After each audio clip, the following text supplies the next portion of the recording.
আসসালামু আলাইকুম everyone, welcome back to my new video. চলে এসেছি আপনাদের মাঝে নতুন একটি মিনি ব্লগ নিয়ে। দেখতে দেখতে ঈদ তো চলেই গেল, আর এই ভিডিওটি মূলত আমার ঈদের পরের দিনের মানে ঈদের সেকেন্ডের ভিডিও। তাই আজকে আমি আপনাদের সাথে শেয়ার করব ঈদের পরের দিনে কোথায় কোথায় গিয়েছিলাম আর কি কি করলাম সেই সব কিছু নিয়ে থাকছে এই ভিডিও। তাই দেরি না করে চলুন ভিডিওটি শুরু করি। আজকে বিকেলের দিকে আমি একটু বের হব, এই জন্য আমি আমার ঈদের সেকেন্ড দিনের ড্রেস বের করে নিয়েছি। ড্রেসের সাথে ম্যাচিং করে চুড়ি নিয়েছি আর সাথে কিছু কসমেটিক্স নিয়েছি। এখন রেডি হওয়ার পালা। এই তো আমি ঝটপট একটু সিম্পল ভাবে রেডি হয়ে পড়েছি। এরপর আমি বের হয়ে আমাদের ঝিনাইদহের প্যারিস রোডে এসেছি। ভেবেছিলাম ঈদের দিনে আসবো এইখানে, বাট ঈদের দিনে ওইভাবে টাইম হয়নি, তাই আজকে এসেছি। আজকেও এসে দেখছি যে অনেক ভিড় প্যারিস রোডে। আসলে ঈদের এই সময় এই প্যারিস রোডে অনেক বেশি ভিড় হয়। আর এই প্যারিস রোডে একটা ছোটখাটো ক্যাফে আছে, বাট আজকে সেখানে অনেক ভিড় ছিল,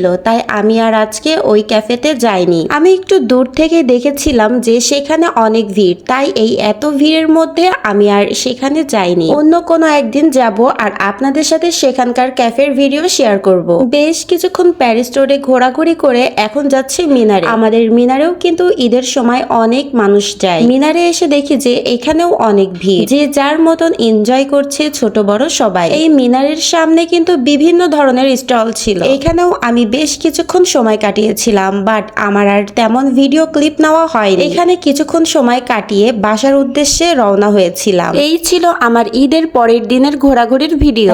আমার এই ছোট্ট মিনি ঈদ সেকেন্ড ভিডিওটি কেমন লেগেছে এটা কিন্তু কমেন্টে জানাতে ভুলবেন না। আর ভিডিওটি ভালো লাগলে অবশ্যই লাইক, কমেন্ট ও শেয়ার করে দিবেন। আর যারা এখনো আমার ঈদের ব্লগটি দেখেনি তারা অবশ্যই আমার ঈদের ব্লগটি দেখে আসবেন। দেখা হবে পরের কোনো ভিডিওতে। সবাই ভালো থাকবেন, সুস্থ থাকবেন। আল্লাহ হাফেজ।